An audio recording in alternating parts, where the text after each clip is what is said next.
Hello বন্ধুরা, আমি একটু আগে একটা ভিডিও করেছি আর আপনাদেরকে যেটা বলেছি ঠিক সেটাই দেখাবো। গ্রামেই শুধু পুকুর আর গাছ থাকে না, শহরেও থাকে।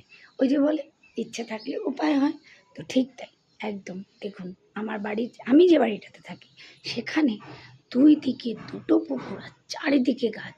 ইনফ্যাক্ট আমার বাড়িতেও আমি প্রচুর গাছ লাগিয়েছি ব্যালকনিতে, শুধু আপনারা দেখুন। ঠিক আছে, এই দেখুন, এই পাশে একটা বড় পুকুর আর চারিদিকে গাছ, এমনকি প্রত্যেকটা ফ্ল্যাটে ফ্ল্যাটে গাছ লাগানো আছে। তারপরে চলে আসছি এই দিকে, দেখুন আমার বাড়ি ঠিক এই সাইডটাতে, এখানেও একটা বড় পুকুর আছে, চারিদিকে গাছ লাগানো আছে। তাহলে এবার আপনারাই বলুন, তাছাড়াও প্রত্যেকটা ফ্ল্যাটে প্রচুর গাছ। দেখুন, তাছাড়াও আমি আমার বারান্দায় কত গাছ লাগিয়েছি, এটা আমি আগেও দেখেছি। কে বলেছে